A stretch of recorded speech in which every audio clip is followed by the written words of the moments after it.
Welcome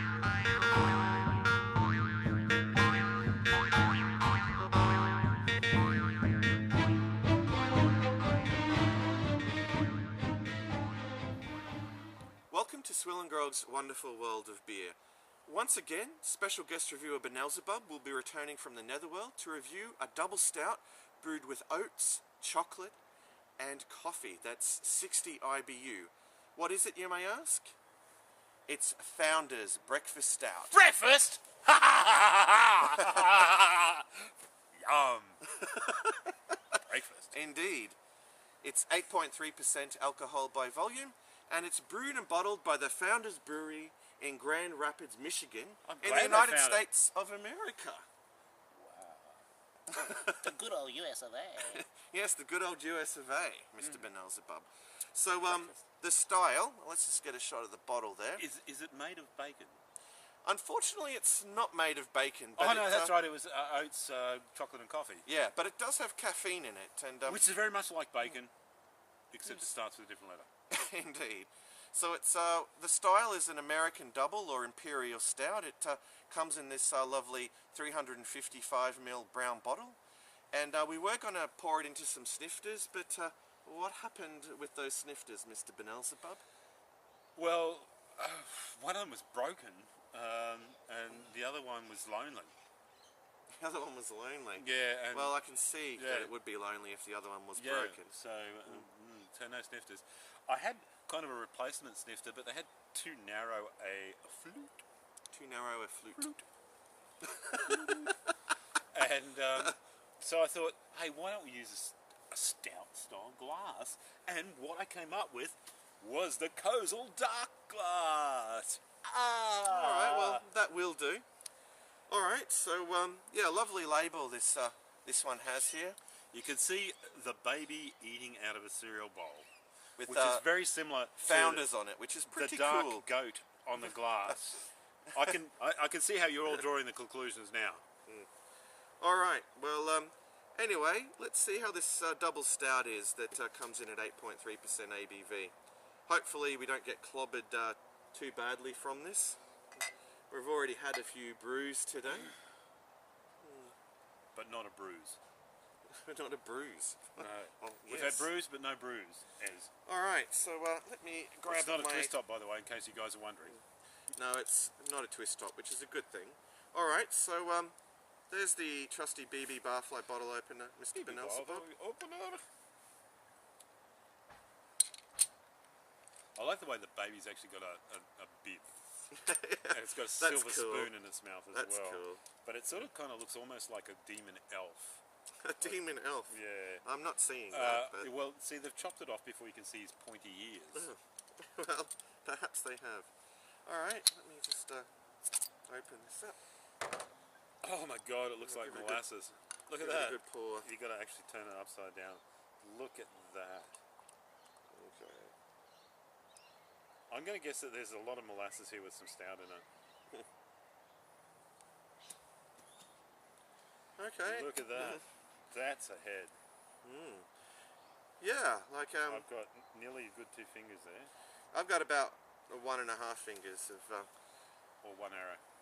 1 arrow of yeah, very you know, a very dark sort of tan head. Yeah, that's very frothy. What's so funny about that? Tan head. Tan head. Okay. Alright, so as far as that's the what colour... happens when you do shrunken heads. Yeah. As far as the... You chop that, you know, and they fill them with sand, and then over time you shrink them, and they turn out really tan. As far as the appearance goes, it's, you know, almost jet black. It is matching the dark Kozel goat. That word was goat. On the glass. Yeah, I can the actually... glass on the goat. The goat's, it's very... The image is very pronounced because of just the darkness of the beer, actually. Yeah. So it's, you know, black as black can get, actually. So, it's almost triple crow. Triple crow. Triple crow black. Triple crow black. Wonder if that crow wants some ice cream.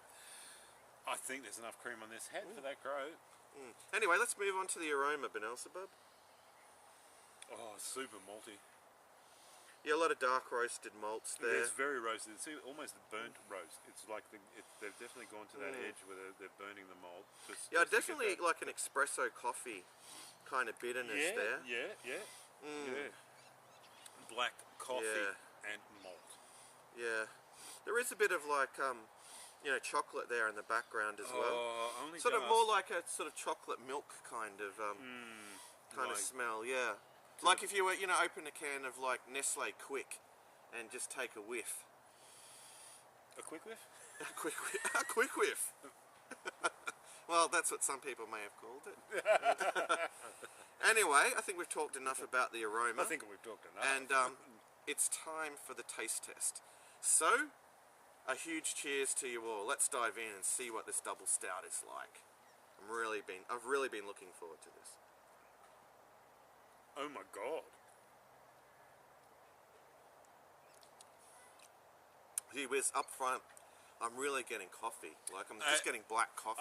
I'm going to just say this straight up before you say it. The taste does not follow the nose. Not at all. It's not following the nose.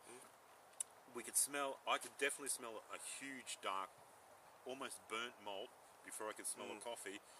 You taste it, and you're getting coffee, New York style. Yeah, coffee. it's definitely coffee, as in Coffee. Dog's Daughters in New York, Linda Richmond style coffee. Yeah, it's gee whiz. I've never had a stout that is just coffee. that is just got such a strong coffee flavour. It's just overpowering. Several chocolate stouts, which are very subtle and very smooth and liquid and enticing. But this is bold and it's in your face. It's definitely coffee. Yeah. I think it would be incredibly bitter and overpowering if there wasn't a slight coffee flavour behind it. It is really just out there on the crest of a wave. It's like a break of foaming. It's going to dump you. That was an Australianism, folks. Yeah, I'm not really, you know, tasting that chocolate or the oatmeal. I think all I can taste of that is how it's bringing the coffee back to a grounding. It's actually taking the fierceness out of the coffee, because this coffee is so strong. It would be totally overpowering without the oats and the chocolate, I think. It's probably, you know, definitely doing something, you know, for the actual for the flavour overall. But yeah, I mean, the coffee flavour is just such a predominant, like, you know, taste. Well, yeah, you're not even tasting the malt and the stouts like when I was saying before. When you smell it, you've definitely got that malt flavour. You've got that kind of burnt on the edge of a burnt malt flavour, which they do in certain styles of stout. And you cannot taste that once you drink it. All you're drinking is coffee. Yeah, it's very full-bodied and you know, got a very smooth kind of mouthfeel. It's somewhat, even has a sort of, you know, kind of oily quality to it as well. Yeah, oily in the way that coffee is oily. Yeah. Not oily in the way of you know, like trying to change your sump oil or something like that. Indeed. And, you know, undoing the sump plug and being too close to it. Yeah, and the only bitterness is really that kind of espresso coffee bitterness. It's very espresso, isn't it? Yeah. But gee whiz, folks, this is it's very really impressive. Like it's very drinkable. Like, I can see why they call it breakfast coffee. Or breakfast stout, I should say. Breakfast stout. Because it would go down very nicely with a good, you know, English fry-up. Yeah, an English breakfast. You know, we're talking bangers, bacon, black pudding, pop and squeak, that kind of stuff. It would go very well. I'm not so sure about your eggs Benedict. I think they'd probably be too European for it. It'd be definitely an English fry-up. Yeah, English fry-up. Maybe some lamb's fry and and bacon, something like that. Yeah, some fried bread. Yeah, that'd be nice. Yeah, but I'm really impressed with this. I mean, it is indeed very drinkable. It's very drinkable, but very obviously, you know, 2 or 3 of these are going to knock you on your ass without a doubt. I mean, at 8.3%, ABV. But I think, in all honesty, the alcohol is pretty well hidden. I'm not getting any kind of alcohol burn, or I'm not you're not tasting that kind of, boozy kind of warmth, going down the throat or whatever. Or even the acerbic bitterness from it. The bitterness is obviously coffee, and it's not. It's not the acerbic taste of ethanol. No. Yeah. It only seems just a notch or two above, like your regular kind of stout. Yeah. But obviously with this amazing, coffee flavour. It's almost as if someone's prepared to make a cup of coffee with a couple of coffees in the pot, and just gone, hey, what the hell? I'm gonna stick that in my stout. Yeah. But it blends. It's not. They're not worlds apart. They're a definite blend and gradient of flavours. See it blending right now. Blend. Yes. All right. So we've talked a lot about the pros of this. So let's again talk about the cons. And surprisingly, once again, the con is the price. $6 a bottle. That sucks. It sucks. Yeah. Those things. All right, and the fact that it's not widely available. I think that your first choice liquor outlets and your Dan Murphy's should be carrying this. It's a really good brew. It's something that does need to be experienced.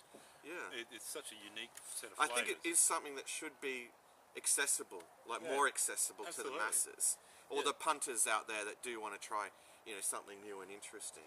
Mate, if I had a choice of this over the bar or a Guinness, I would take this any day.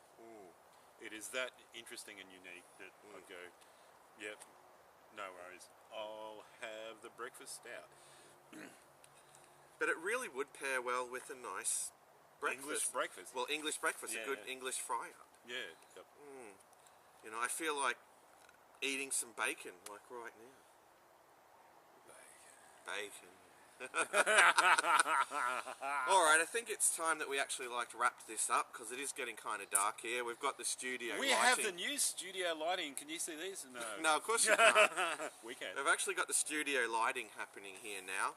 See the way it reflects off my I invested a grand total of $62 into, studio lights that are really quite impressive. And 5,500 lux each. Believe it or not. Can you see my eyes glowing? I can. Alright, and it does look like the camera is also running kind of low on battery as well. That means it's going to fall on its butt and then the batteries will go flat. Yeah, and we don't want to have to scrap this review. Not so at all. Anyway, Mr. Benelzebub, what would you give this in terms of a score out of 10? I am going to give this a very high score for a stout. I'm also going to give it a low score because it's so crazy and weird. And between the two of them, I am going to go for a definite 9.77. 9.77. Absolutely. Okay, well, to make things easy, I would agree with that. So, I think it's unanimous. Unanimous. It's unanimous. Unanimous. It's a 9.77 out of 10.